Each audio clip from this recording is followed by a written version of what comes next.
ডাব্লিউএইচওর জরিপ সেখানে কিন্তু বলা হয়েছে যে দক্ষিণ এশিয়ার দেশগুলোর মধ্যে বাংলাদেশের মানুষের দাঁতের ব্যাপারে তারা খুব একটা সচেতন নয়।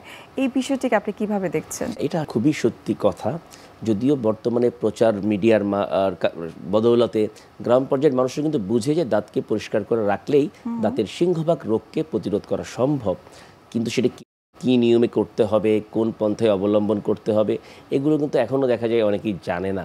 আর না জানার কারণেই কিন্তু আমাদের দেশে এত বেশি পরিমাণে রোগ হচ্ছে। সব ধরনের ডেন্টাল রোগী কিন্তু আমাদের রোগীদের মুখের মধ্যে আমরা দেখতে পাই। শহরাঞ্চলের তুলনায় গ্রাম অঞ্চলে কি দাঁতের সমস্যাটা সব থেকে বেশি দেখা যায়? আসলে এটা স্পেসিফিকভাবে বলা যাবে না। যদিও গ্রাম অঞ্চলে দেখা যায় সচেতনতাটি কম, কিন্তু তাদের খাদ্যাভ্যাসের কিন্তু একটি পরিবর্তন আছে শহর থেকে। তারা এখনও শক্ত খাবার খায়, পেয়ারা চিবিয়ে খায়, আখ চিবিয়ে খায়।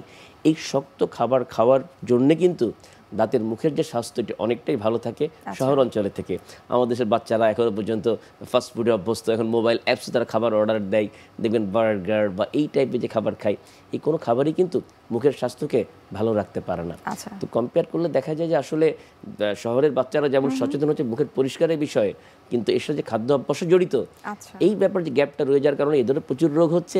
আর গ্রাম পর্যায়ে দেখা যায় এদের খাদ্য অভ্যাস ভালো, বাট যে দাঁত পরিষ্কারের যে নিয়মটি সেটি আসলে ঠিকমতো হয় না বলে ওইখানেও রোগ হচ্ছে। এই ক্ষেত্রে আমি আরেকটা প্রশ্ন আপনাকে করতে চাই যে হয়তো বাচ্চাদের ক্ষেত্রে তাদের দাঁত হয়তো ভালো থাকে, কিন্তু যারা আসলে অ্যাডাল্ট পার্সন যারা রয়েছেন, বিশেষ করে প্রত্যন্ত অঞ্চলে বা গ্রামাঞ্চলে যারা রয়েছেন, তারা কিন্তু পান সুপারি খাচ্ছেন শহরাঞ্চলের মানুষের তুলনায়। তো সেক্ষেত্রে তাদের দাঁতের কন্ডিশন বা সুস্থতা আসলে কতটুকু ঠিক থাকে? তামাকের যে বিষয়টি আপনি বলছিলেন, এটা আসলে মুখের স্বাস্থ্য নয়, শরীরের প্রতিটা অঙ্গই কিন্তু এটাকে ক্ষতিগ্রস্ত করতে পারে। বিশেষ করে ধূমপানের চেয়ে কিন্তু জর্দা বা গুল আরও অনেক গুণ বেশি ভয়াবহ, কারণ এটি মুখের মধ্যে থাকছে লম্বা সময় এবং সরাসরি সেটা আমাদের শরীরে অ্যাবজর্ব করছে। ধূমপান কিন্তু ধোয়া হয়ে বেরিয়ে যায় আমাদের ফুসফুসে, যে সেখান থেকে অ্যাবজর্ব হচ্ছে। দুইটাই অবশ্যই খারাপ, বাট কম্পেয়ার করলে এই পান জর্দা বেশি খারাপ। আমরা যদি মুখের ক্যান্সারের কথা চিন্তা করি, এটা কিন্তু দেশে খুব কমন একটি ক্যান্সার। আমরা যদি ক্যান্সার যে হয় বিভিন্ন শরীরের, সেই যদি আমরা সেই অনুযায়ী সিরিয়ালি সাজাই, এই মুখের ক্যান্সার কিন্তু কখনো ক্ষেত্রে 2, কখনো 3 নাম্বারে থাকে। এটা কিন্তু অনেক ভয়াবহ একটি বিষয়, এবং এর পিছনে অন্যতম কারণই কিন্তু এই যে তামাকের অবাধ ব্যবহার। আর এই পাশাপাশি আরেকটি কারণ রয়েছে ক্যান্সারের, সেটি হচ্ছে অবহেলা থেকে মুখের যে শার্প টিথ, দাঁত ভেঙে আছে, সেটা কৃত্রিম দাঁত হোক আর ন্যাচারাল দাঁতই হোক, কোনো কারণে ভেঙে আছে, কেয়ার করছে না, ওই ঘষা লেগে এই ক্যান্সার। এই দুটি কারণ কিন্তু আমাদের দেশের জন্য খুব বেশি রকমের একটি মানে সচেতনামূলক একটি বিষয়, যে এই ভাঙা দাঁত এবং তামাক, এটা থেকে কিন্তু ক্যান্সার হওয়ার মূল কারণ আমাদের দেশে বলে আমরা মনে করতে পারি। যাদের শার্প দাঁত রয়েছে, যারা পান সুপারি খাচ্ছে বা কোনো কারণে আলসার হলো, সেটিকে আসলে কতটুকু গুরুত্ব সহকারে নেওয়া উচিত? এটা অনেক বেশি গুরুত্ব সহকারে নেওয়া উচিত, কারণ মুখের মধ্যে অনেক ধরনের আলসার বলছিলেন আপনি, আলসার হতে পারে, কিছু অটো ইমিউন ডিজিজ আছে যে কারণ নাই, বাট মুখে অনেক ধরনের ঘা হয়ে আছে।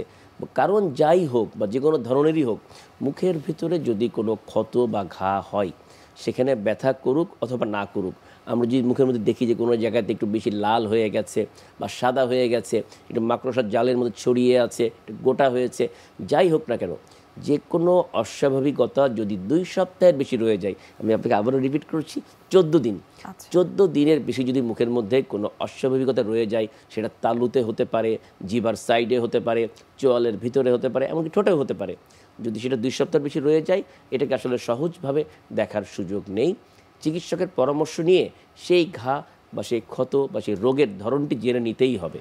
আর কোন কোন বিষয়গুলোর প্রতি আমাদের নজর দিতে হবে, যেটা আমরা আসলে ডেইলি লাইফে আমরা আসলে সেটাকে অ্যাভয়েড করে থাকি? এই যে মুখের ক্যান্সার কিন্তু হুট করে এটা পরিপূর্ণতা পায় না। আমাদের শরীরের অভ্যন্তরের ক্যান্সারগুলো আমরা দেখতে পারি না, বাট মুখের ক্যান্সার কিন্তু আমরা ইচ্ছা করলে দেখা যায় বা হা করলে এটা বোঝা যায়। তো আমাদের উচিত যে কোথাও যদি একটু অস্বাভাবিকতা, জিভায় একটু ঘষা লাগছে বা একটু ঝাল লাগছে কোথাও খেতে গেলে, আমরা একটু আয়নার সামনে হা করে দেখব যে ওই জায়গাটির কোনো পরিবর্তন হচ্ছে কিনা, কোনো রঙের পরিবর্তন হচ্ছে কিনা, কোনো আকারের পরিবর্তন হচ্ছে কিনা, আমরা দেখতেই পারি। দেখার পর আমরা কোথায় যাই, এটা আমি আবার রিপিট করছি, কোথায় যাই। অনেক ক্ষেত্রেই কিন্তু বিশেষ করে প্রান্তিক জনগোষ্ঠী, এটা কিন্তু প্রান্তিক জনগোষ্ঠী বেশি হয়, কারণ অবহেলাটা ওখান থেকে হয়ে আসছে, পান সুপারি ওখানেই বেশি খায়। কোনো মিটিংয়ে বসছে বা কোনো সভায় বসছে, কোনো বিয়ের দাওয়াতে এই জর্দার কিন্তু প্রচলন রয়েছে, একদম বাচ্চারাও দেখি গ্রামে এখনও পর্যন্ত এই পান জর্দা খাচ্ছে। তো ওইখান থেকে তো হয়ে যায়, এই দেখাতে কিন্তু তারা মেনলি যায় না বুঝে বা না জেনে হাতুড়ে চিকিৎসকের কাছে যায়। বা কোয়াক চিকিৎসকের কাছে যায়, যারা ওইটা দেখে কিন্তু বুঝতে পারে না, মনে করো এটা মামুলি ক্ষত বা আলসার, এরকম তো অনেক আলসারই হয়, দেখা যায় বিভিন্ন রকম ওষুধ দিচ্ছে, ভালো হচ্ছে না, কষ্ট কমছে একটু বাট ভালো হচ্ছে না, আবার যাচ্ছে, এই যে একটি সময় একটা চলে যায়, এই সময়ে কিন্তু ওই সিম্পল ক্যান্সারটি বা সিম্পল ক্ষতটি আস্তে আস্তে ক্যান্সারের পরিপূর্ণতা পায়, এবং তখন তার যে যখন আমাদের কাছে আসে বা ডাক্তারদের কাছে আসে বা বৈধ ডাক্তারদের কাছে আসে, তখন কিন্তু তার একটু অ্যাডভান্স দিতে চলে আসে, ফলে তার চিকিৎসা ব্যবস্থা, তার সময়, তার সাকসেস রেট সব কিছু একটু প্রশ্নবিদ্ধ হয়ে যায়।